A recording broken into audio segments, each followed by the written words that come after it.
Mas que queria Jesus dizer por estas palavras? Bem-aventurados os que são brandos, porque possuirão a terra, tendo recomendado aos homens que renunciassem aos bens deste mundo e havendo-lhes prometido os do céu. Enquanto aguarda os bens do céu, tem o homem necessidade dos da terra para viver. Apenas o que lhe recomenda é que não se ligue a estes últimos, que não ligue a esses últimos mais importância do que aos primeiros. Então tá, vamos fazer a nossa prece. Cadê a irmã? Tadinha. Não, vamos fazer a prece. Agradecemos, Senhor, a oportunidade divina de aqui estarmos, a nossa querida veneranda que abre as portas de sua casa para que possamos, da melhor maneira, adentrar a sonda do autoconhecimento em nossas almas. Então, assim pedimos a ela que nos oriente, que nos inspire, para que possamos também adquirir a consciência do conteúdo que ela nos traz hoje. Graças a Deus. Vamos lá, gente. Preparados? Vocês estão com calor? Não? Só eu mesmo, né? Eu vou tirar o casaco. Pode deixar, gente. Eu não vou ligar o ar. Oi? A jaqueta não é Farm, a jaqueta é H&M, gente. H&M, entendeu? Que você compra por $5 quando está na promoção, né? 5 euros, né? Porque lá é euro. Vamos embora. Ai, tem um bafão para contar. Nossa, tem um bafão. Como eu me esqueci um negócio desse? Gente, é um bafão mesmo, tá? Olha só. Nós estamos programando uma viagem do Seja para Assis, tá? Vão ser 10 dias, 5 dias em Assis, 5 dias em Roma, tá? Aonde eu e Iraci, a gente vai ser as guias, né? Vamos fazer as magias lá, vamos falar um pouquinho dos passos de Claro, os passos de Joana, né? E por que a gente decidiu fazer essa viagem? Porque, segundo, né, o Divaldo contou pra gente que quando Joana vai fundando os centros espíritas, né, ao longo do mundo aí, alguns grupos se remetem a algumas encarnações do passado dela. A Mansão do Caminho foi quando ela foi Joana de Cusa. E o Seja foi quando ela foi Clara. Então, aqui tem muitos franciscanos e franciscanas encarnadas daquela época. Conto mesmo que Iraci foi uma, e é por isso que eu quero que ela seja guia, porque imagina que maravilha. Né? Que a mulher vai relembrar o passado, você vai ficar lá, né? Maravilhoso, né? É médio, você ainda pode estar com o Joana e falar onde ela está, e dar um oi, mesmo que você não a veja. Né? E a gente vai fazer esses passos de Clara e Francisco. Vai ser muito legal. São 5 dias em Assis, 10 em Roma, e a gente está planejando fazer... Oi? 5 Assis e 5... O que eu falei? Mentira! Mentira! Mentira! Entendeu? Na verdade, eu preferia morar em Assis, mas tudo bem, né?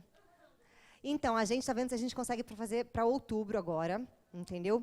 Ou, né, naquele feriado que tem de 12, não sei o quê, né? Ou a gente vai planejar para o ano que vem. Mas estou contando para vocês que são meus íntimos, entendeu? E vão ficar sabendo em primeira mão, entendeu? Então, se você quer uma viagem magia, o que você vai fazer? Gente, você vai guardar o seu dinheiro já, entendeu? Porque vai ser pura magia, pura sedução. Sedução não, pura meditação, pura espiritualidade, tá? Vamos lá, gente. Vamos começar. Agora vamos para o tema, já contei o bafão. Vamos falar sobre o nosso tema, que é o medo. E para quem quiser ler mais sobre esse pequeno algoz da alma, né? Esse pequeno ser perturbador, você pode procurar no livro Conflitos Existenciais, tá? Aquele livro que é maravilhoso. Eu acho que esse é um dos livros mais fáceis dela, porque ela fala para você, para mim, para todos nós, no caso que somos perturbados e que precisamos entender alguma coisa, entendeu? Então, Conflitos Existenciais. Você lê lá o capítulo do medo, se eu não me engano, é o 4º capítulo, tá?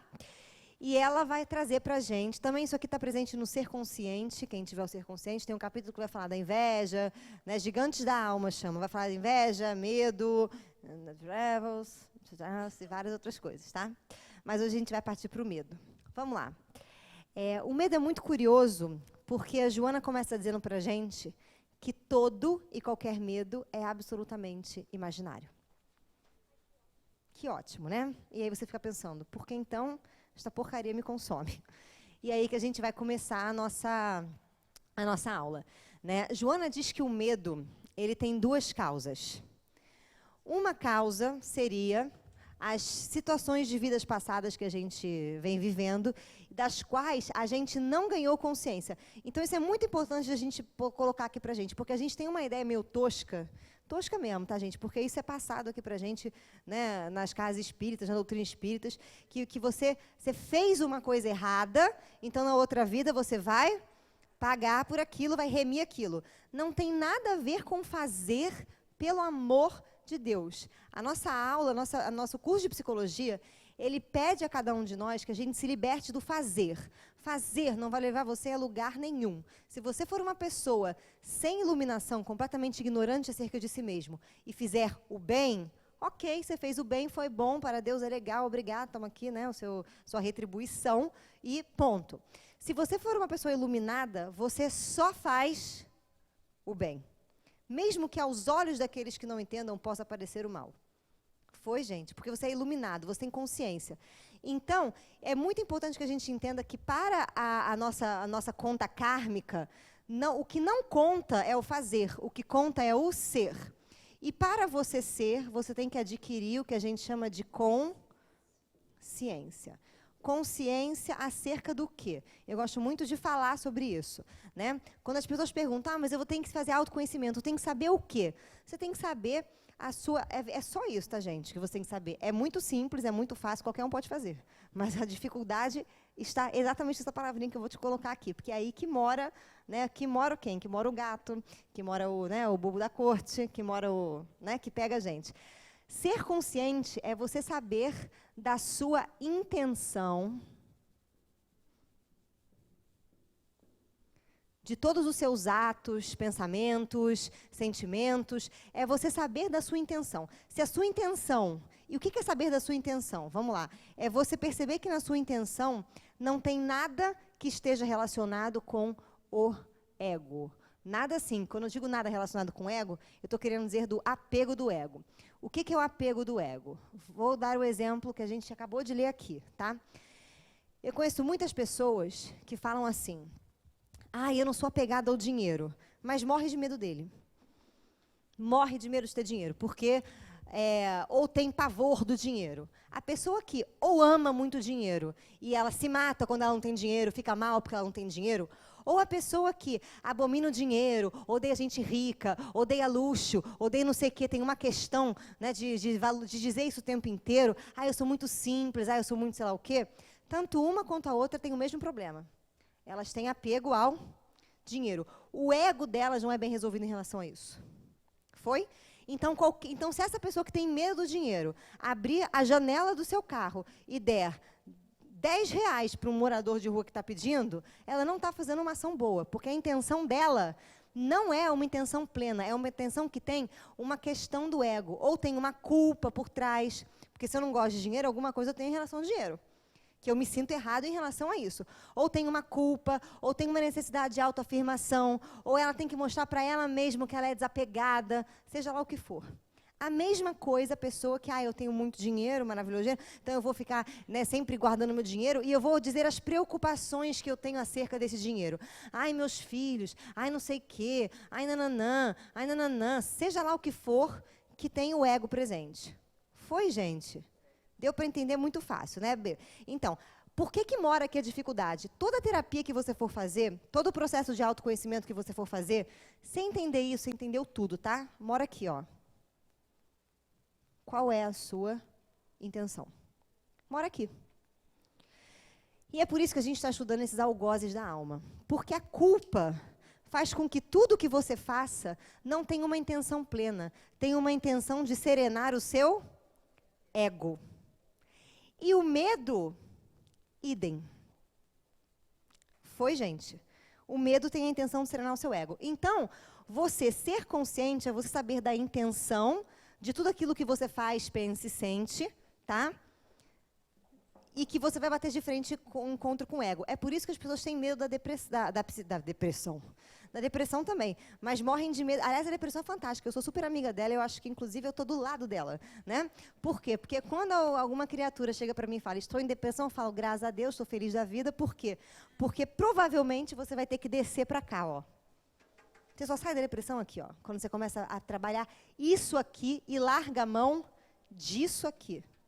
Isso aqui é cheio de valores toscos que a gente aprendeu, às vezes, na infância, na sociedade, né, com o outro, com algumas experiências. A gente tem que olhar para tudo isso aqui. Isso foi, gente? Mel na chupeta?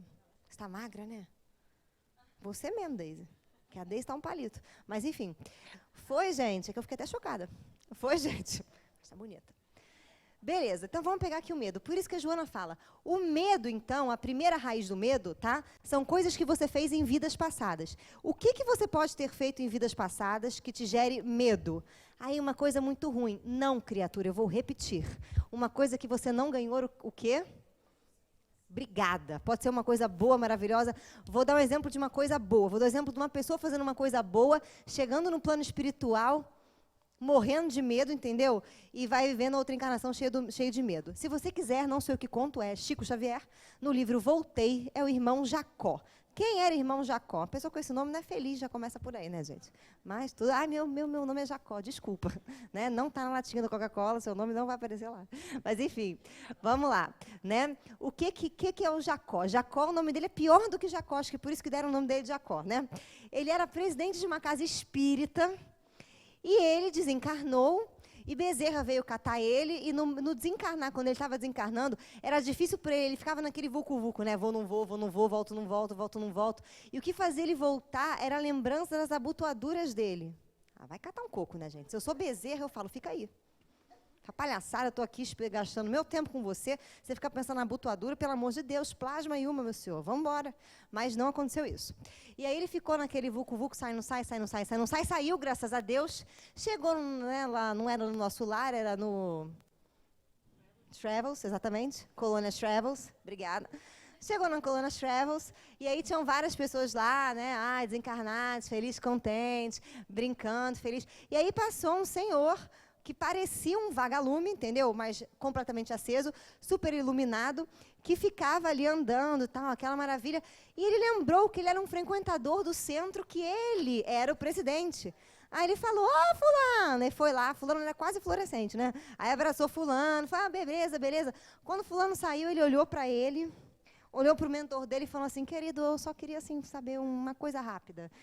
Por que, no caso, eu estou apagadinho e fulano, que é um Harris mortal, estava ali sentado naquelas cadeiras, tomava paz todo dia e está um pouco brilhante?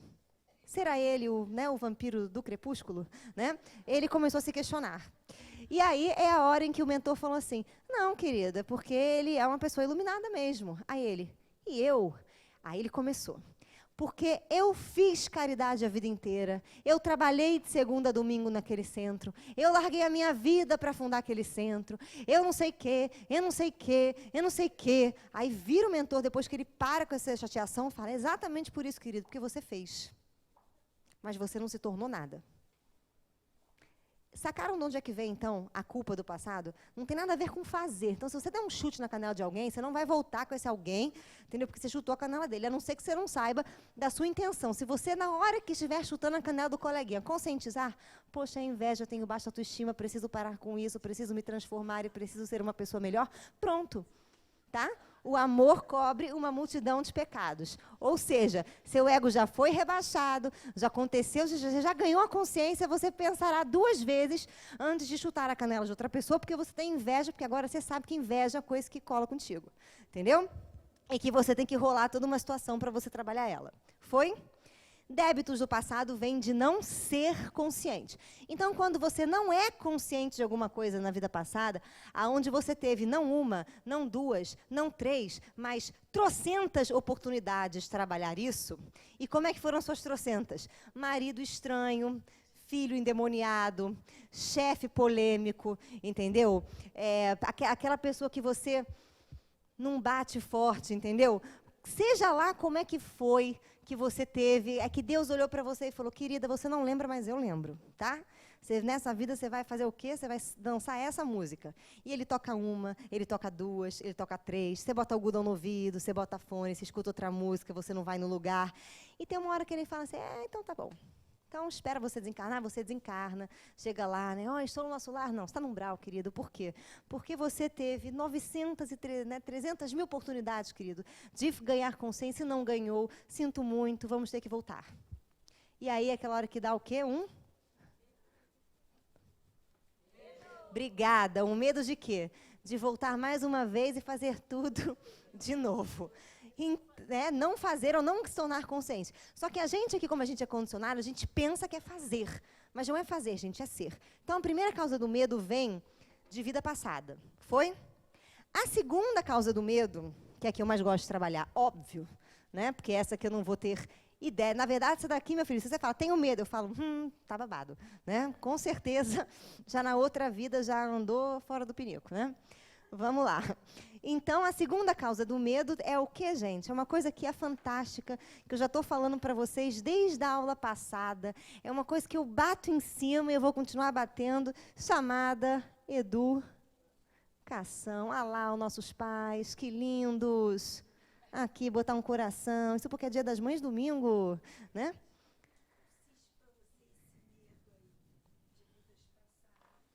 Esse medo de vidas passadas, o que consiste para mim? Eu não vou falar para você daquela coisa que as pessoas falam assim, eu fui enterrado vivo, tenho medo de ficar preso no elevador. Não, isso pode ser como pode não ser também. Mas esse medo de vidas passadas, por exemplo, eu tenho um filho e eu tenho medo que ele não dê certo na vida. Entendeu?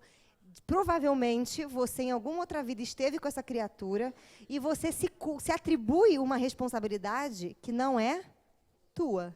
Ou porque você se omitiu em certas coisas, ou porque você não se trabalhou, ou porque você não se realizou, seja lá o que você não fez com você mesmo, você percebeu que afetou a vida de uma outra pessoa. Essa pessoa volta com você e você volta com medo.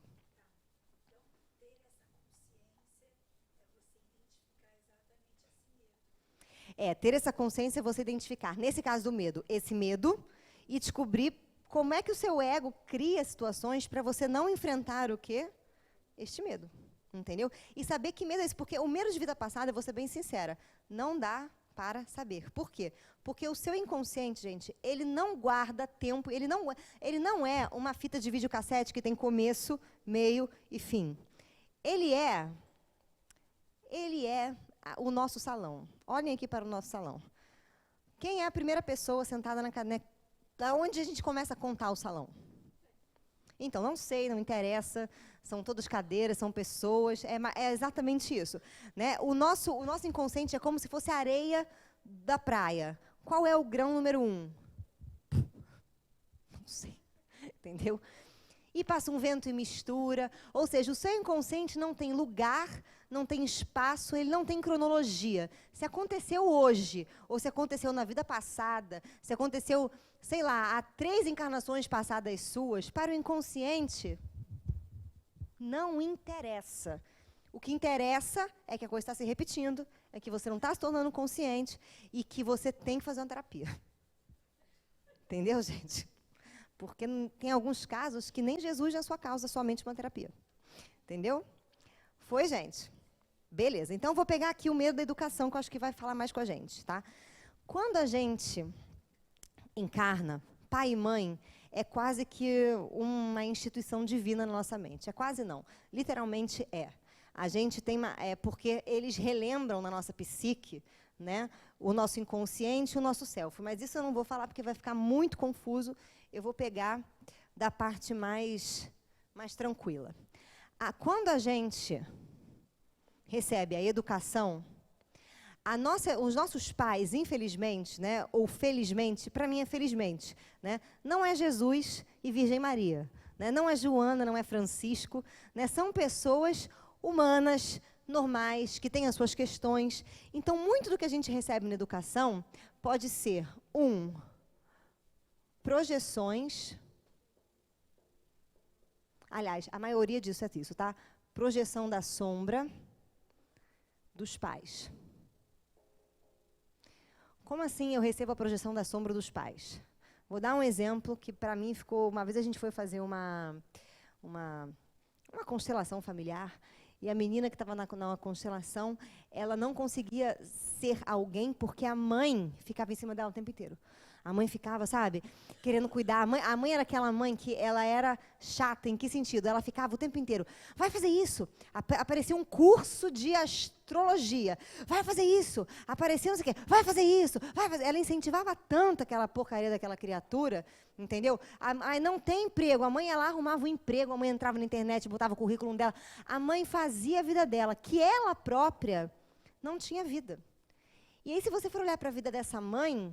Essa mãe simplesmente casou e teve filhos. E a mãe dela? Casou e teve filhos. Nem ela, nem a mãe dela conseguiram se realizar. Então, ela projeta para a criança tudo aquilo que ela gostaria de fazer ou de ser e não foi. E a gente faz isso.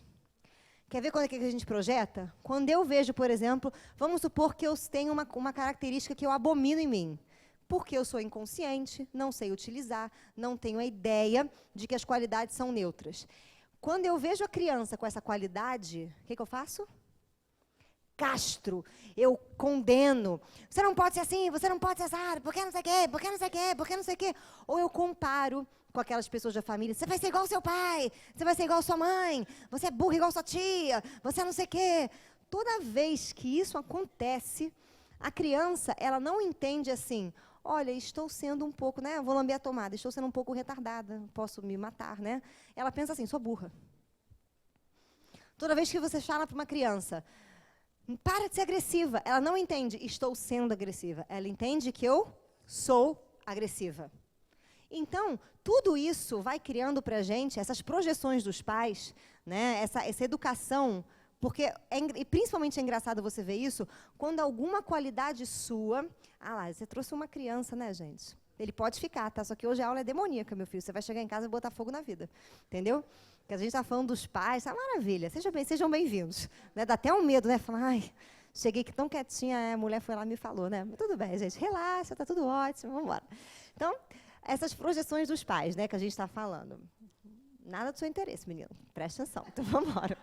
Então, é mãe? Olha lá. Oi? Não, ele quer ficar aqui mesmo, porque essa aula está gostosa para ele. Vamos lá. Então, projeção que os pais vão botando em cima da gente, que a gente vai trabalhando. Sabe aquela, quando o filho tem alguma coisa que a gente abomina, tenha 100% de certeza que ele é reflexo da sua sombra. Aquilo que você não executa, o filho recebe uma carga para executar em dobro. Então, vou dar um exemplo meu, porque eu só posso falar de mim. Na verdade, eu posso falar dos outros, mas eu não quero. Entendeu? Vou falar de mim mesma. Né? A minha avó, por parte de mãe, era uma pessoa que você nunca ouviu ela na vida gritar. Aliás, quando ela falava, lembra da avó Léo?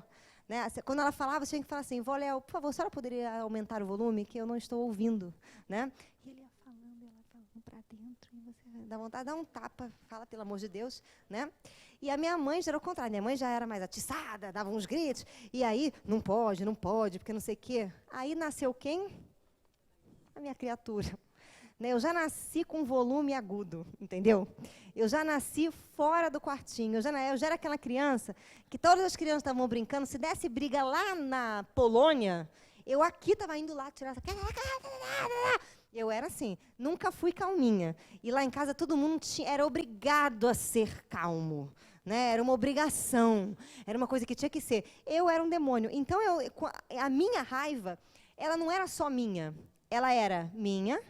da minha mãe, do meu pai, da minha avó, e etc. Então, você imagina o que a criança não recebe quando as projeções do pai são colocadas nela. E aí, quando eu falo crianças, vamos pensar em nós. O que nós carregamos que não é nosso. Isso é muito doido.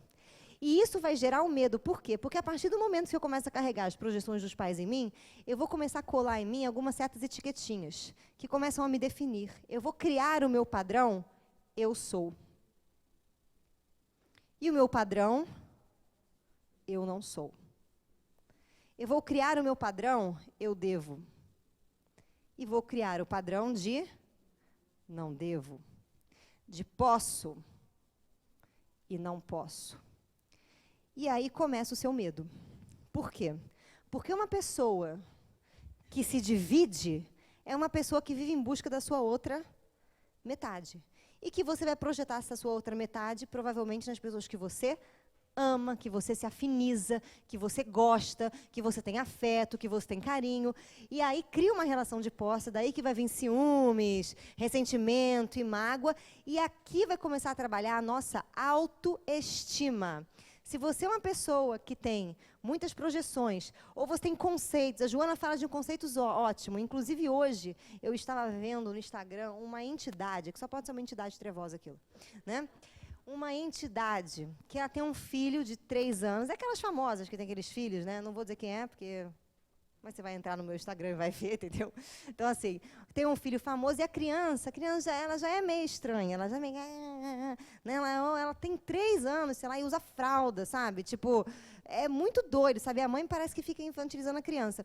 E aí, o que ela fez? Ela me faz aquele Snapgram lá, né? Aquela história do Instagram, mostrando a foto, um papel que ela imprimiu da internet, né? Com a foto de dois personagens do Pica-Pau que são terríveis. E apelidou os dois e falou, esse aqui come criancinha, e esse aqui leva as criancinhas mal educadas para não sei aonde. Eu imprimi e botei aqui na geladeira. Você tem medo, filho? A criança. Cara, e quantas vezes a gente não ouviu isso?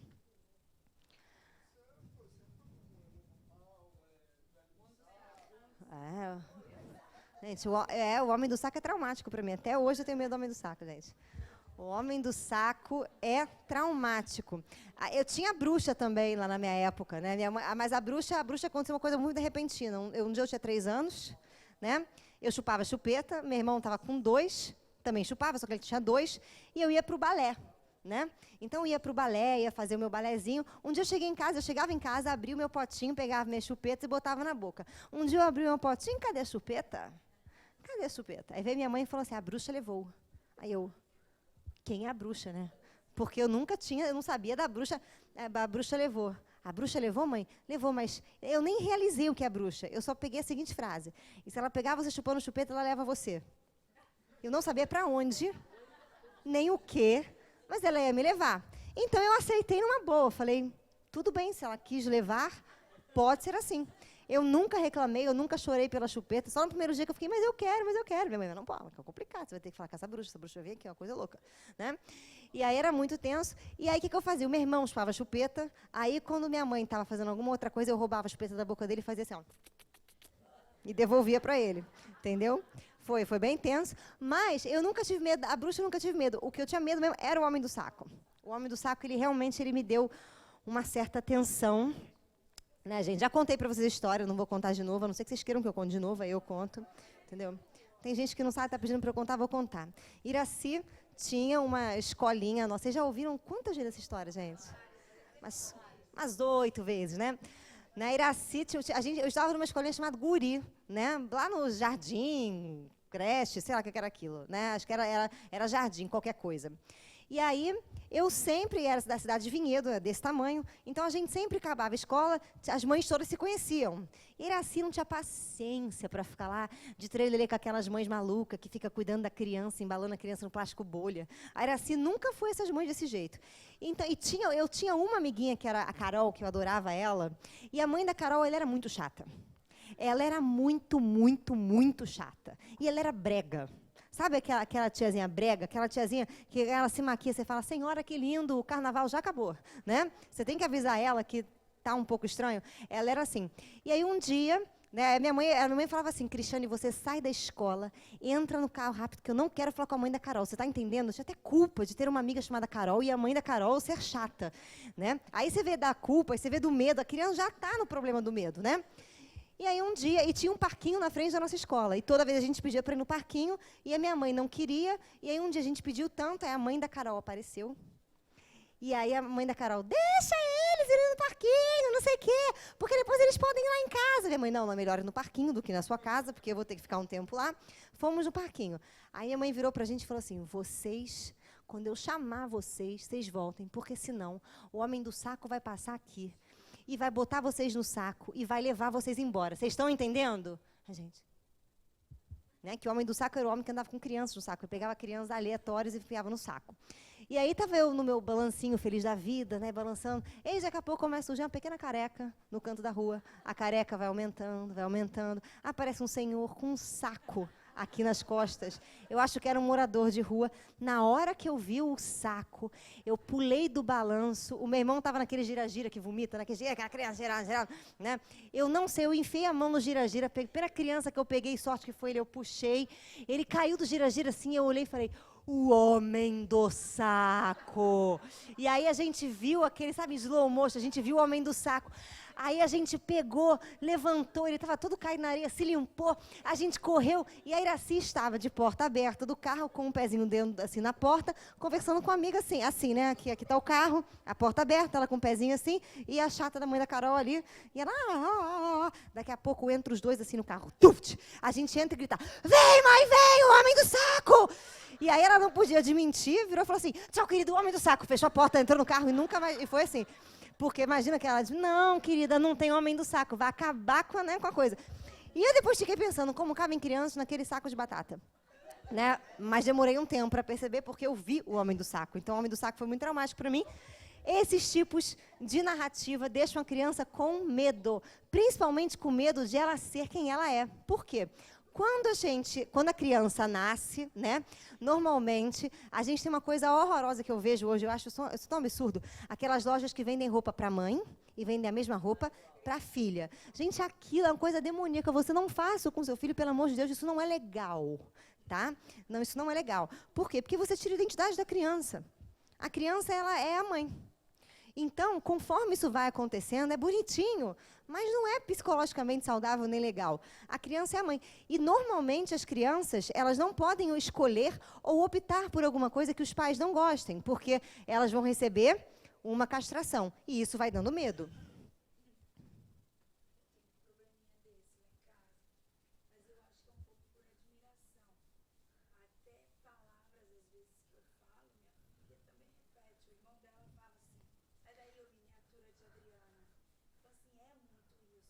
Tem, gente. Também isso é arquetípico, entendeu?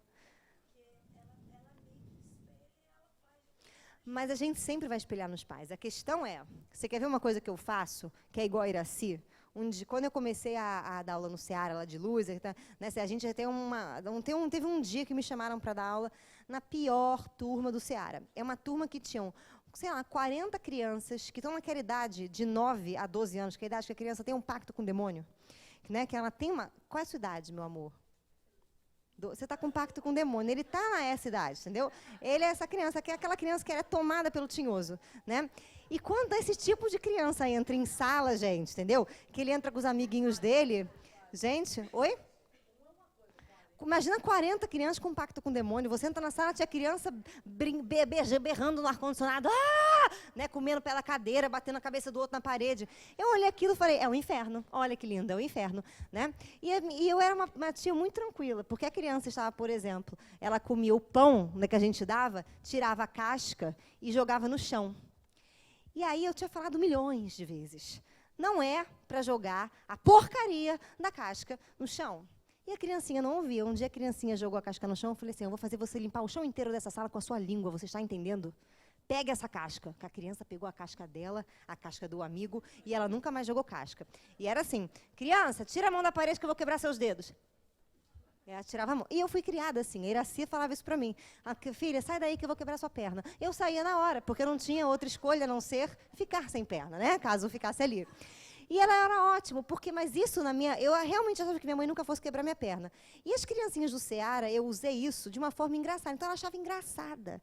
Acho que tinha criancinha que até gritava assim para outra, olá tia, aquele menino das trevas, porque eu chamava ele das trevas. Eu falava, você é trevoso, seu ser das trevas, para de fazer isso. A criança ria, achava engraçado. Né?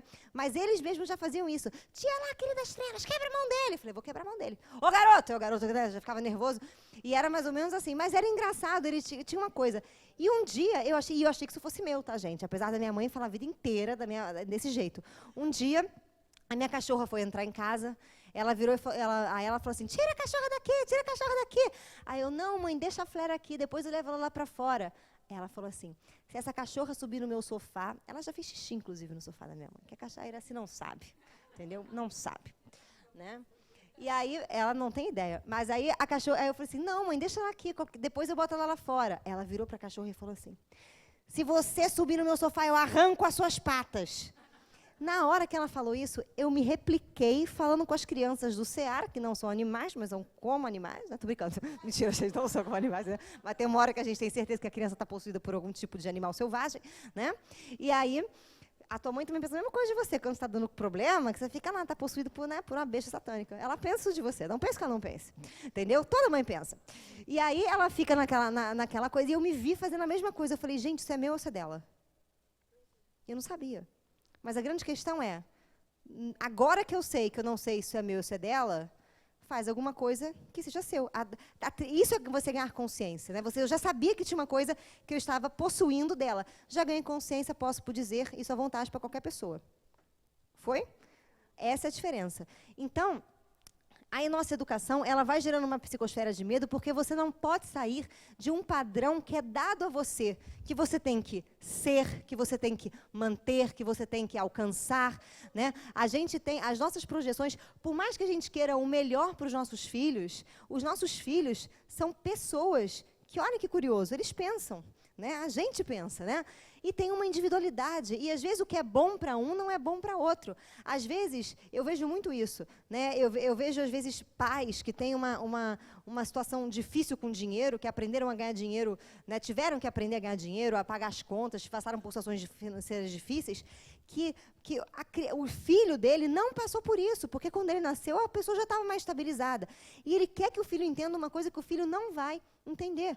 E aí aquela criança não consegue sair de casa, não consegue arrumar um trabalho decente, não consegue, porque ela fica com uma pressão, de um medo que os pais já projetam na criança, né? Porque a gente também tem, ou no jovem, ou até a gente, né? Quando a gente é adulto, os nossos pais têm medo que a gente faça alguma coisa, ou o nosso marido, ou os nossos filhos, que a gente paralisa. Então, a Joana fala que o medo fala de uma falta de autoconhecimento profunda e de uma divisão dentro do ser imensa, aonde eu sou ou eu não sou. Eu posso e eu não posso. E essa proposta de divisão de bem e mal, de é e não é, para a gente aqui na psicologia, ela é completamente falha.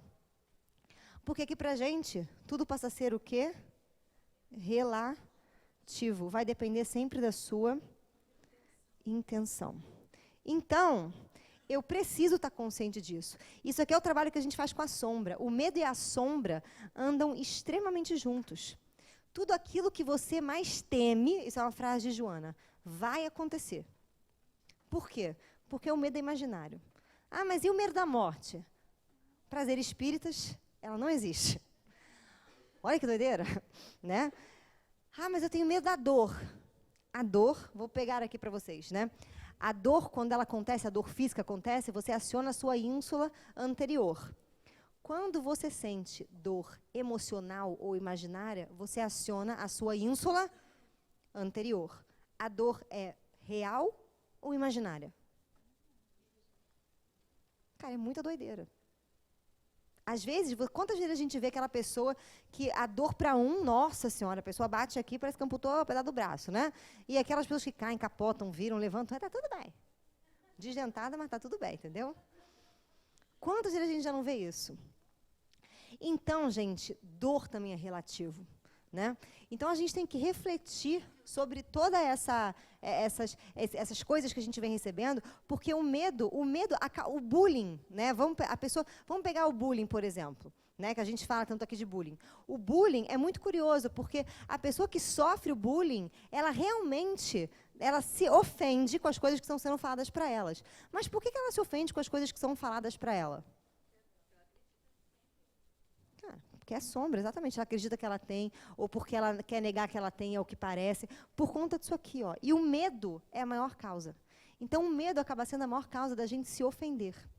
Quando eu tenho medo de ser o que eu sou, porque eu tenho essa divisão de pode, não pode, bem e mal, certo e errado, é isso, não é, eu passo a ter medo do que eu sou. Então, o que é certo eu ser? É certo eu ser agressiva ou é certo eu ser boazinha? Aqui depende, mas... A primeira coisa que veio na sua cabeça, mas a primeira coisa que veio na nossa cabeça não foi depende, foi o quê? Boazinha.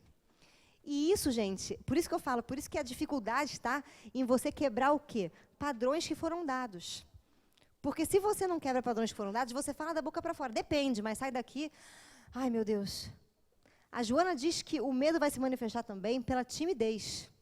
E a timidez, ela é uma herança de culpa muito grande no passado e o medo de eu ser quem eu sou, porque eu não vou ou me adequar àquela coisa, ou eu não vou agradar as pessoas, ou eu não tenho capacidade. Então, o medo, gente, ele fala de uma cegueira espiritual muito grande. Ele fala de uma ignorância acerca de si própria muito grande. E todo medo é extremamente vencido, segundo Joana, por duas coisas. Para a gente agora falar de coisa boa, pelo amor de Deus, né? Ele é vencido pela racionalização. O que é racionalização? Não é aquele mecanismo que a gente falou de fuga do ego. Racionalização aqui está falando para a gente da gente ter a capacidade de pensar. E quando eu falo para você pensar, é pensar fora da caixinha. É você pensar da maneira de você indagar as coisas. Então, vou dar um exemplo. Uma vez eu peguei uma criatura lá no consultório que chegou para mim e falou assim: porque eu tenho um problema com meu irmão, e reclamando do irmão dele. Mas o meu irmão, desde pequeno, fez bullying comigo, porque isso, porque aquilo, porque aquele outro, né? E aí, um dia ele virou para mim e falou assim, um dia ele chegou no consultório, pau da vida, briguei com meu irmão. Eu falei, por que você brigou com seu irmão? Tá chateado? Porque ele fica falando que eu sou, as palavras dele foram essas, tá, gente? Fica falando que eu sou um viadinho chato. Aí eu falei, como assim? Ele porque a gente vai viajar não sei para onde, e o meu irmão quer ficar em albergue. E eu não. Eu quero ter um banheiro meu, eu quero ter um quarto meu, eu não quero passar perrengue, eu quero ficar num hotel. Eu vou pagar, aí ele falou, eu vou pagar R$100 mais caro, mas eu vou ter um conforto maior. E ele fica falando que eu sou um viadinho chato. Eu falei, mas você é mesmo um viadinho chato. Ele me olhou assim, ele, como assim? Eu falei, eu só viajo com você. Porque eu não fico em albergue. Eu não vou dividir banheiro com ninguém. Eu gosto do meu banheiro, eu gosto do meu secador, eu gosto da minha cama, eu gosto que só eu esteja no quarto. Eu falei, graças a Deus você é um viadinho chato. Eu falei, porque viagem com você não tem perrengue. Ele me olhou assim, aí ele parou, aí ele... Não é tão ruim ser um viadinho chato, exatamente. Aí ele parou, a reação dele foi, mas você também é assim? Eu falei, eu sou mais viada e mais chata que você, entendeu? Aí ele, por quê? Eu falei, por quê, meu bem? Eu ainda não fico na rua, que é assim que eu acho excelente. Eu ainda tenho que... quando eu vou procurar hotel, eu olho o hotel. Primeira coisa que eu olho é o banheiro. Deu nojinho? Nem vejo o resto. Né? Depois eu olho a cama, banheiro lindo, chão, não sei o quê. Aí eu olho a rua. Porque se eu for ficar no hotel, que do lado tem um... Não fico, entendeu? Não fico porque vai me dar um refluxo ao subir no hotel, né? Então, assim, a gente começa... Aí ele olhou para mim assim, ele falou, você é pior do que eu, né? Eu falei, sou. Aí ele falou assim, mas meu irmão não acha isso bom. Eu falei, problema dele. Pois é, mas na família dele, nunca ninguém... Eles têm uma mania de pobreza que é absurda. Então, ser um viadinho chato é uma coisa errada. Então, você vê como a educação entra de sola na gente. Então, pensar, não é você pensar, tipo, ser uma pessoa chata é legal? Não, não é legal ser uma pessoa chata, né? Mas você tem que pensar, onde eu estou sendo chato? O que, por exemplo, está relacionado com isso? Quem disse que isso ser um viadinho chato? Ou seja, eu tenho que começar a fazer aquela famosa pergunta, quem? Aonde está escrito isso? Entendeu? Aonde está escrito isso? Todo mundo. Lógico, quando a gente cresce com esse negócio de ser aceito ao outro, a gente vive sempre refém do quê? Do medo. Aí a Joana vai falar pra gente do medo de amar. Quantas pessoas não entram numa relação amorosa porque têm medo de ser quem são? Aí você fala, cara, como assim você tem medo de ser quem você é? Muitas vezes nem a pessoa sabe quem ela é. Ela sabe o quê? Aquilo que ela acha que ela é. E aquilo que ela acha que ela não é. Ela é uma pessoa completamente míope acerca de si mesma e provavelmente ela só tem um olho. Porque ela só vê um lado. Foi, gente? E aí o medo de amar vai gerar todos os relacionamentos perturbadores, que vão ter ciúmes, que vão ter ressentimento. Muitas vezes, quando a gente tem um medo que vem dessas projeções, a gente acaba repetindo história de pai, de mãe, e isso é um problemão. Foi, gente? E aí a Joana fala que para trabalhar o medo é pensar, você tem que pensar. Por isso que Joana, antes dela escrever o livro Conflitos Existenciais, antes dela falar sobre algozes da alma, ela vai escrever um livrinho chamado assim, O Homem Integral. Pode parecer chato, aliás, é um pouco, né, porque ela escreve palavras difíceis, mas a leitura dele não é chata. Mas ela coloca para a gente, ela questiona, por exemplo, coisas do tipo, o que é ser um homem, quem é o homem primeiro, por exemplo? O que é ser um homem vencedor? E ela começa a questionar. O que é ser um homem trabalhador? O que é ser um homem culto? O que é ser uma pessoa amorosa? Sabe? Oi? O que é vencer na vida? Ela começa a questionar padrões, gente. Padrões que a gente herda da educação e padrões que a gente herda da sociedade. E ela começa, e ela vai. E ela vai falando das quebras de tradições. Como é que quando, em algum momento, algum desses conceitos que são muito duros foram para o extremo oposto. Então, no começo, você não pode fazer sexo. Depois, você só deve fazer sexo, né? E hoje você não sabe se você faz, se você não faz, né? Então, assim, a gente continua com... E a gente não se questiona. E aí ela fala que a primeira coisa que tem que se fazer é repensar nesses valores. Senão, gente, o medo não vai embora. Quando eu começo a entender que a única pessoa que sabe o que eu sou, né? E, na verdade, eu acho que a grande sacada é quando você chega aqui nesse questionamento. Se eu penso que eu sou isso e não sou isso, o que eu sou? A resposta para você, sinceramente, é nada. Tá?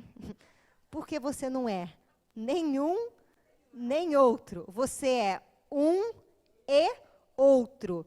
Então, eu não posso dizer que eu sou um e não posso dizer que eu sou o outro, porque eu sou um e outro. Então, você é e, ao mesmo tempo, não é. Então, você vai viver socraticamente. Só sei que nada sei. Quando você entende que isso te define, acabaram os teus medos. Se alguém chegar para você e falar, você é orgulhosa, você vai olhar naquele pacotinho e falar, não tem orgulho? Tem humildade? Estou. Né? Você não sei o que, sou. Você não sei o que, sou. É o que eu brinco falando, né? Atrás de todo gordo tem um magro, atrás de todo magro tem um gordo. Né? Porque o magro só é magro porque ele pensa que ele é gordo, né? Gente, isso é verdade, né? A gente que parece magrinho, mas que a gente fica aqui na boca fechada. E o gordo, na verdade, ele age como se fosse uma pessoa magra, porque ele fica contando, às vezes ele sabe mais de conta calorias, já passou por todas as dietas, do que o magro que é magro. Então, assim, menos a Simone, tá, gente? Simone, ela é uma pessoa demoniada, ela é uma pessoa que pode comer tudo, também porque ela corre 15 quilômetros todos os dias, depois mais 100, depois mais 80, e ela chegou em São Paulo um dia e falou, tem que voltar para o Rio, né? Enfim, né? É o nosso Iron Woman, né? Que tudo demais. Então, é exatamente isso. Quando a gente entende isso, você para de querer se mostrar alguma coisa para o outro. Eu quero que o outro pense. O que se dane que o outro pense? A única pessoa que vai prestar conta da minha consciência é quem? Cara, por isso que o processo é autoconscientização. Não é conscientização dos amigos e alheios, né? É autoconscientização. Então, eu tenho apenas que saber. Então, esse processo, ele é nosso. E aí você para de se incomodar com tudo, com todas as outras coisas que estão aqui. Certo? E aí o nome disso que a Joana dá é autoamor. Então, o antídoto do... A gente pensa que o contrário do amor é o ódio, mas não é. O contrário do amor é o medo. Quem tem medo não ama. Quando eu tenho medo da pessoa que eu me relaciono, de perder a pessoa que eu me relaciono, ou de que ela vai embora, ou de que ela pense que eu sou assim ou assado, eu não amo ela. Eu temo ela. E se eu não tenho amor por mim, como é que eu posso dar para o outro aquilo que eu não tenho? Aí a gente começa a pensar. Né? Primeiro, amar a si mesmo. A gente só entende o outro. Eu quero entender meu marido, meu filho, mas eu não consigo. Então, vai se entender primeiro. Porque, às vezes, você não entende porque existe um preconceito dentro de você que você é incapaz de quebrar. Então, você olha para o outro e acha que aquilo que ele está vivendo e fazendo é errado. E não é. Isso foi, gente.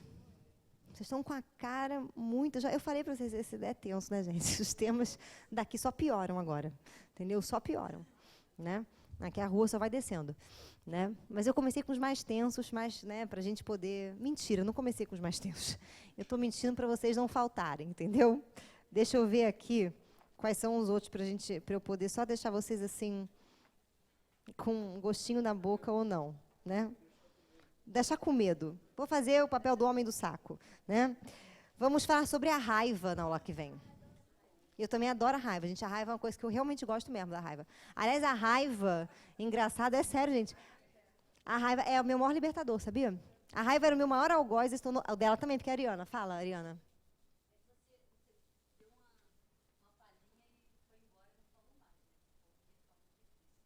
Ah. Você é demoníaca. Você é demoníaca. Aqui é lugar. Gente, vocês ficam me tentando, eu tinhoso toma vocês. Vocês têm 12 anos, igual a criança ali. Tá, gente? Qual o seu nome? Pats? Max, idiota. Pats não existe, né, gente? Max, né? Max. Ok, Max, você acabou de ter 2 amigas aqui, tá, gente? A amiga, né? E a amiga ali, maravilhoso, né? Elas também têm 12 anos, elas querem acabar com a minha vida. Vamos lá, então, vou tentar explicar. Esse é o momento que você vai abrir sua pequena bolsa, pegar o seu ácido e ingeri-lo. Sim? Coloque seu ácido na boca, sacuda a cabeça e vamos embora. Porque nem sabe o que é, sacudiu a cabeça, nem sabe o que é e sacudiu a cabeça, tá certo. Entendeu? Esse vai longe, vamos embora. É hora que você, se você não entender, gente, apenas entre no seu interior e cante, atirei um pau no gato. Mas o gato não morreu. Porque a reencarnação existe. Você vai cantar isso, tá, gente? Vamos lá. Entenda que você não vai voltar remindo o débito porque você tirou um pau no gato. Vamos lá. A gente tem o nosso... lá vou eu. E eu fico tentando tentar entender por onde eu vou começar. Mas eu vou começar pelo começo. Vamos embora. Gente, o mundo espiritual, quando a gente fala do mundo dos espíritos, é o mundo das informações. Como assim é o mundo das informações? Espírito não precisa de corpo, espírito não precisa de tempo, não precisa de espaço. Aliás, isso não existe no plano espiritual, tá? Espírito é um conjunto de informações organizado. Todos nós somos um conjunto de informações organizadas, tá? Beleza. Só que como é que você pode ver essas informações organizadas? É a mesma coisa que eu perguntar para vocês assim, aonde está o perfil do Facebook de vocês? Isso, na nuvem ele é, né, gente? Ele está, mas que ele está, certo? Agora, onde, como é que é, eu não sei. Para eu poder ver o meu perfil no Facebook, Jimmy, você que é da área, o que eu preciso fazer? Obrigada. Né? Era apenas isso, entrar no Facebook. Adoro pessoas de exatas, adoro pessoas que acabam com a minha aula. Você entra no Facebook, você acessa www, faz seu login e entra no Facebook, certo? Pensei que ele fosse falar bases binárias, você combina bases, ainda não. Ele mandou entrar no Facebook. Você entra no Facebook e materializa o seu perfil. Antes ele estava, então, Então, ele estava no plano literalmente, tá? Espiritual. A palavra espírito vem de pneuma. Pneuma significa ar, vento. Você consegue ver o vento? Mas o vento ele consegue se materializar quando, por exemplo, aparece um tufão, ou quando ele move alguma coisa. Foi? Beleza. Então, você é um espírito, você precisa se materializar para poder ver a si mesmo. Foi? E o que tem dentro do espírito? Sim, informações que são guardadas no que a gente chama de psique, a nossa psique, que é o que a gente estuda aqui, na psicologia, estudo da alma. A sua alma, o espírito, né, ele é formado por psique. E aí, para você poder se autoconhecer, para poder você se enxergar, você teria então que materializar a sua psique, ou seja, todas as coisas que estão aqui na sua cabeça, que você é incapaz de ver, você precisa que elas se projetem aqui fora de você, para você vivenciar experiências, tomar consciência e se iluminar. Concordam comigo? Então, elas saem para poder voltar. Foi, gente? Está muito difícil? Não. Então, aqui dentro, por isso que eu falo, quando a gente fala que o inconsciente guarda tudo em símbolo, em imagem, é mais ou menos isso. Na sua psique existe uma instância chamada self. E existe o inconsciente, por exemplo, né, que é o nosso inconsciente pessoal. Existem a sombra. existe o ego, e por aí vai. O ego se materializa através do seu corpo. O self, a gente tem que achar ele dentro da gente. Deus não está dentro da gente, mas para poder chegar até Deus, por que Jesus usa a palavra Pai para chamar o nosso self? Porque normalmente o nosso Pai, que representa a lei e a ordem, também é o Deus que representa a lei e a ordem do universo, que é o que a gente tem que achar dentro da gente. Então, nossos pais e a nossa mãe, que simboliza o nosso inconsciente, eles são símbolos disso. Vou tentar explicar para você mais um pouco o que funciona isso, tá? Funciona da seguinte maneira. Quando a filha tem problema com a mãe, quando o filho tem problema com a mãe, quando a gente culpa a mãe porque existe, na verdade, a gente está culpando o nosso próprio inconsciente pessoal. Só que eu projeto na minha mãe. Até a hora, quase mente, mas é mãe, né? Mas até a hora que eu consigo ver que aquilo, na verdade, está dentro de mim. Vocês estão entendendo? Ou parece que eu realmente estou muito doidona, Foi? E o nosso pai, que simboliza as nossas leis, é onde a gente representa o nosso self. Representa. Por isso que a gente tem muito medo de ir contra os nossos pais, porque ninguém pode ir contra o seu próprio inconsciente, nem ir contra o seu próprio self. Só que, na verdade, quando Jesus falou, odiai o vosso pai e a vossa mãe, ele está falando que é para você odiar o pai e a mãe físicos, ou seja, o que eu recebi, né, aqui, para eu poder achar realmente a minha essência psíquica. Foi? Odiar pai e mãe não é a pessoa, não. É a minha projeção, é aquilo que eu faço, né? É aquilo que eu penso. A gente fala assim, que quando a gente tem uma pessoa que reclama muito da mãe, ai, minha mãe não sei o quê, minha mãe não sei o quê, minha mãe não sei o quê. Quando a mãe vira um problema, é porque o seu inconsciente está cheio de questão. E a gente projeta na mãe. Isso foi, gente? Entendeu? Eu não devia ter falado isso, mas eu falei. Vocês estão num nível muito avançado. Oi? Também tem. Só que quando eu tenho um problema, porque a mãe realmente é chata, né? Porque tem aquelas mães que só Jesus, nem Jesus na causa dela, né, gente? Nem Jesus na causa. Exatamente, exemplo de uma mãe extremamente chata. Só que no fundo, ela não é chata. Ela é o quê?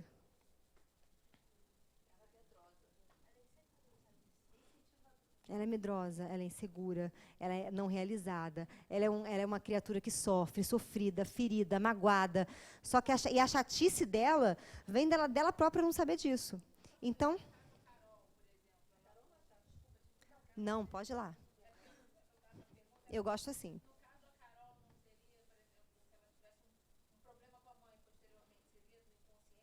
Dela. As duas coisas. Porque o que acontece? Quando você liberta o problema que você tem com o seu inconsciente, você vê a mãe com outros olhos. Entendeu? Eu vou dar um exemplo para você meu, pessoal, tá? Quando eu trabalhei a minha mãe, todo mundo tem problemas com a mãe, todo mundo tem problemas com o pai. A minha mãe, ela é presente do Centro Espírita. Então, olha que legal. E eu trabalho para quem? Para a minha mãe. Isso é muito estranho, né? É só uma Perséfone muito com, né, os fogos na venta para poder fazer isso. Porque senão, meu bem, a gente fica ali, né? Você imagina que a minha mãe, ela recebeu uma mensagem de Joana de Ângeles, que para mim é tipo, né, para mim era, né, tipo o Senhor, seu Deus, entendeu? A pessoa mais maravilhosa do mundo. E ela recebe a mensagem dela fundar um centro espírita. Quando isso aconteceu, a minha primeira reação foi, eu fiquei tipo meio chocada. Eu não vinha para o Seja. E aí um dia eu cheguei no Seja, a primeira vez que eu vim no Seja, era o último dia de uma aula, a Iraci deu uma comunicação, e todas as comunicações que ela dava de Joana nos eventos, antes do Seja aparecer, eu estava presente. Era impressionante. E eu me sentia sempre, sabe, fora da curva. Eu falava, não tem nada a ver comigo isso, não tenho nada a ver com essa história, nada a ver com essa história. E um dia ela pegou e deu a seguinte comunicação. Acho que tinha umas 6 pessoas na sala, assim, não, 12 pessoas na sala, estava sentada, ela incorpora, vira e fala assim, filhos queridos, mais uma etapa concluída, e aí começa a falar do Seja, e vira e fala assim, porque esta família se reuniu aqui, e eu assim, tipo, que linda a família de vocês, né, obrigada, já saindo pela culatra. E ela falou, porque eu fui buscar cada uma de vocês pelas mãos, pessoalmente, porque eu tenho um compromisso com vocês. Na hora que ela falou isso, acho que eu chorei uma semana. Eu não conseguia pensar no nome Joana de Ângeles, que eu chorava compulsivamente. E aí, eu penso assim, mas se a minha mãe foi a única que se abriu para receber o chamado de Joana, quem é ela? ou Senhor Deus, né? Ela e Jesus batendo na mesma tecla. Então, no começo, eu tinha uma questão muito louca com ela, que se ela falasse assim para mim, Cristiane, eu vou, agora o Seja vai abrir um trabalho domingo. A Iraci vem no Seja de segunda a domingo. Hoje não, mas ela vinha. Se eu não viesse, nossa, eu morria de culpa, porque a minha mãe está fazendo um trabalho, está vindo, e eu não estou vindo, entendeu? Então, até eu conseguir humanizar minha mãe, foi um bom processo. Um bom processo, porque a tendência era idealizar. Então, todo mundo tem essa questão com a gente idealizar. Só que quando teve uma época que eu comecei a perceber que eu idealizava ela, que eu não podia fazer coisas, eu me sentia não podendo fazer coisas, porque ela não deixava, na verdade, ela nunca não deixou ou deixou. Ela sempre me deixou livre para escolher. Só que eu sentia que ela não deixava, porque eu projetava a minha culpa nela. Quando eu conscientizei isso e passou, hoje minha mãe é minha melhor amiga. A gente tem uma relação absurda de cumplicidade, não sei o quê. Hoje minha mãe fala coisa para mim, não me ofende. Antes ela falava assim para mim, ai, Cristiane, você é muito agressiva, as suas palestras não são consoladoras, porque minha mãe achava que eu tinha que... Cara, ela falava isso para mim na Terceira Guerra Mundial. Ela achava que ia botar fogo no Seja. Hoje, ela viu que eu não ia botar fogo no Seja. Hoje, ela entende que isso vem de toda uma relação que eu tive com ela. Ela teve que ficar quieta a vida inteira. Ela teve uma mãe quieta. Eu sou o demônio. Então, Cristiane, você é agressiva. Cristiane, não sei o quê. Até eu me libertar disso, eu não enxergava a Iraci. Eu enxergava alguém, né, uma culpa, uma coisa que eu projetava, que eu julgava que era minha mãe, que era a mesma coisa que o meu inconsciente fazia comigo. O meu inconsciente era impiedoso comigo. Ele me, sabe... Era o tempo inteiro. O meu maior conflito era o medo. Por quê? E aí vai aparecer a raiva, porque eu tinha medo de errar. Olha uma pessoa que vive e tem medo de errar.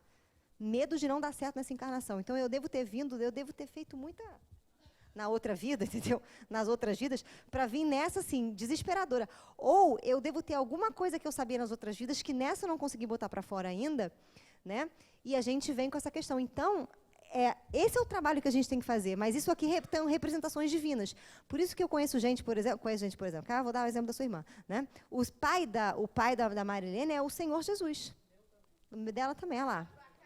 Aí ele vem aqui numa aula que a gente está falando, e eu sou obrigada a dar um recado, porque ele já está cansado do Senhor Jesus, fala, manda elas pararem, né? E atrapalha a minha aula. Então, foi verdade isso, tá, gente? Foi verdade. Ele veio aqui, brotou num dia numa aula, vocês estavam todo mundo aqui. Foi a Cris, estava aí. Estava todo mundo aqui, aí ele brotou aqui, eu falei, obrigado, Senhor. Ela não viu, ela percebeu porque eu comecei a falar aleatoriedades, entendeu? E eu comecei a falar... fiquei completamente confusa na mão do palhaço, né? Aí ele viu, falou comigo, eu agradeci, muito obrigado, Senhor, poderia ser em outro momento? Não, tinha que ser bem agora. Tá no vídeo isso, gente, vocês vão lá, foi acho que na aula de ânima ou de ânimo. Assistam as duas, foi uma dessas. E aí eu falei, caraca, pá, lógico, vai ver lá, Cristiane... completamente alucinada, entendeu? Em corpo receber o santo. Então, vai falar sobre isso. Então, a gente precisa odiar o pai e mãe, é odiar toda essa relação que eu crio com a minha mãe física, eu criando a relação com a minha mãe física, a relação que eu vou ter com ela, mas a relação que eu vou ter com o meu inconsciente. Eu vou projetar na figura materna. Foi? E a relação que eu tenho com o self, eu vou projetar na figura paterna. Vou dar o meu exemplo, tá? Uma vez eu cheguei a falar assim, se eu amasse a Deus como eu amo meu pai, eu ia ser uma pessoa iluminada.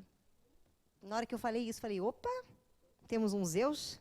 Temos um pai maravilhoso? Temos um complexo? Temos uma questão?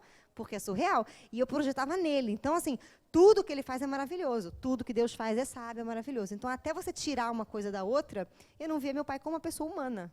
Era muito doido. Isso é bizarro.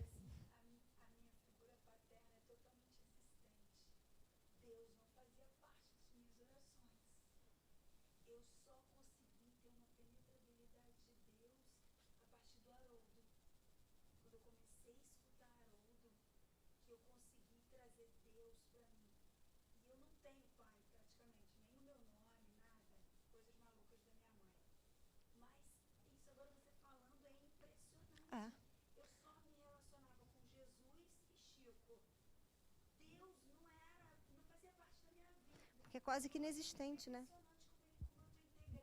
Pois é, aí hoje... Não, isso é fantástico. Aí hoje, se você tem um livro muito bom para você ler, que você falou, que é o Mulher Ferida, da Linda Leonard. Ela vai falar sobre a relação da mulher com o pai e vai falar e vai linkar isso com a religião, entendeu? E é exatamente isso que acontece. Então, a gente tem que ter enfim, uma consciência disso. Isso aqui que eu falei para vocês não era dessa aula, tá, gente? Isso aqui é do nível avançado, era para ser turma de psicologia 4, mas foi para 1, entendeu? Vocês são avançadinhos, receberam aqui um mel no espeto e foi. Alguém quer falar alguma coisa, gente? Quer fazer Hoje não? Hoje é dia de ficar quietinho na cama, vou ver um Netflix, acordar que amanhã é sexta-feira. Dia de quê? A novela das 9 é da sereia? Não, tudo bem, tá falando exatamente. Tem. Já falei da sereia.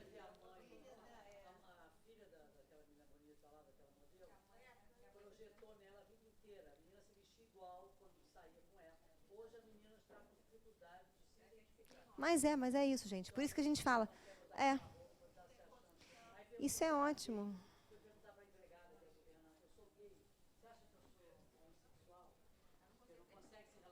Não tem relação com o pai?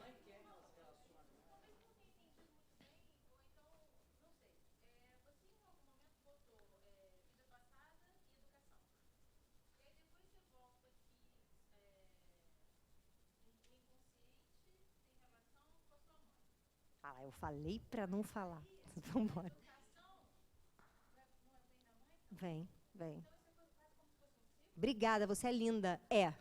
Você é linda. É linda de verdade, é linda, maravilhosa. Casaria com você se eu não fosse hétero, entendeu? Mas eu sou. Então, linda, é exatamente isso, é um ciclo.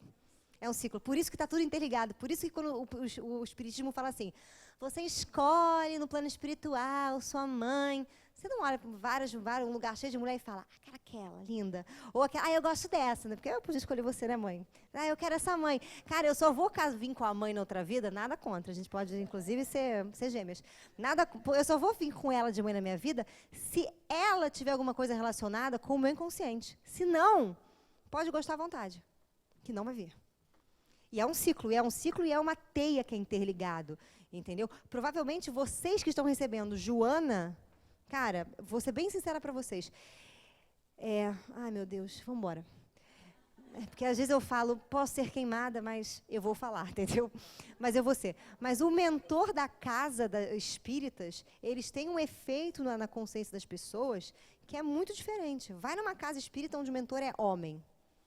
As pessoas estão ali para trabalhar leis. É impressionante. Tudo é fazer, é direitinho, é não sei o quê, é nananã, tem todo um critério diferente. Agora, vai na casa espírita que tem o nome de uma mulher.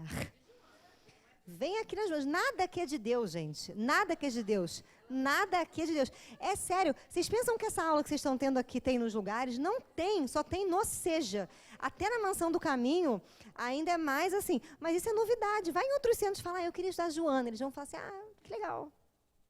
Boa sorte, entendeu? É difícil. E pior que é isso, gente. Ela escolheu alguém que já era revoltada por natureza, que era Iraci, entendeu? E que tinha uma filha que era pior do que ela. Então, assim, e a Joana faz o papel pra gente do inconsciente pessoal. Do nosso inconsciente. A gente se relaciona com Joana como se ela fosse a nossa mãe. Só que ela faz papel do nosso inconsciente que pode se realizar, que é realizável, que é transcendental, para aplacar um pouco aquela coisa. Então, a gente começa a perceber, e se você olhar de um tempo para trás, você vai ver que era só centro homem, Emmanuel, coitado, né? André Luiz, não sei o quê, nananã, Leon Denis, nananã, né? Aí Joana, não sei o quê, nananã, Irmãs do Fogo, nananã. Esse centro de mulher, entra lá para você ver, não é de Deus. Aliás, vocês, gente, eu estou falando para vocês, guardem dinheiro para ir para Assis, que é maravilhosa essa experiência. Lá em Assis tem a Basílica de Clara, e lá embaixo tem a Basílica de São Francisco. Se você entrar na Basílica de Clara e entrar na Basílica de São Francisco, a impressão que dá é bizarro. Você entra na Basílica de Clara, você vê aquelas freirinhas, você tem uma questão materna. Tudo bem que é muito suntuosa, mas tem aquela questão materna. Você desce na tumba dela, tem aquela tumba, né, aquela cripta bonita, ela deitadinha, flores. Você vê, tem todas as roupinhas que todos os franciscanos usavam, não sei o quê. Você chega na Capela de São Francisco, tem 90 capelas, 32 obras. A cripta de São Francesco está dentro de um troço que você não vê São Francesco, entendeu? Você vê um pitoco de madeira e fala, Francesco, né? E os outros, né? É tudo diferente, e tem uma regra, e tem lugares que é fechado, e lugares que não sei o quê. No Basílica de Clara, nada é fechado. Só tem uma coisa que eles não mostram para ninguém, que é a cabeça da irmã dela, que é meio assustadora. É que ficou intacta, né, gente? Ela ficou ali, a cabeça dela. E aí eles botavam ali para todo mundo ver, todo mundo, credo, um crânio! Né? Aí tiraram o crânio dela. Mas só isso. O resto é isso. Agora, na Basílica de São Francisco, não. Tem uma lojinha, você entra, tem uma lojinha para você comprar as coisas. Na Basílica Santa Clara, a lojinha, assim, a freira senta aqui, tem uma mesa, tem uns livros e ela está lá. Buonasera, né? Você entra, né, na Capela de São Francisco, não. Tem um balcão, tem sessão de livros, sessão de bijuterias, sessão de macumbas, sessão de tudo que você pode imaginar, entendeu? Mas é tudo criterioso. E é assim, gente. Entendeu? É maravilhoso. Vou falar, gente, outubro, vai para provavelmente 7 a 17. A gente está vendo. De 7 a 17. Mas vamos que vai ser fantástico, vai ser pura magia, sedução não, já falei, né? Mas espiritualidade. Vamos ter trabalhos de meditação, vai ser bem legal. O roteiro está bem legal. Enfim, gente, podemos lacrar a nossa aula. Então, não podemos lacrar a nossa aula.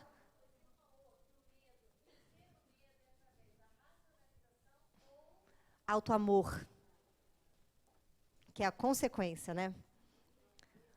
Foi, gente? Vocês estão tendo epifania, estou adorando. A menina lhe dá culpa de outra pessoa. Sério mesmo, cara. Depois eu falo com você. Você mesmo tá com essa cara estranha. Vamos lá, gente. É? Que pessoa que eu sou uma pessoa super delicada, né, gente?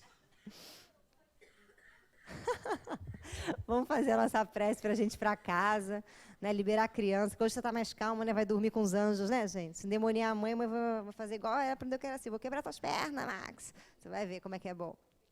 Vamos lá. Agradecemos, Senhor, a mais uma oportunidade de estarmos aqui e de aprendermos a vencer aquilo que a nossa imaginação faz com que nos prenda, com que nós nos condenemos, com que a gente não viva a vida maravilhosa que temos internamente. Então, assim pedimos a Ti, Senhor, que possamos expressar todos os nossos potenciais conscientemente e que a nossa querida veneranda nos guie nessa jornada de autoencontro e autoamor. Graças a Deus. Gente, beijo até quinta que vem.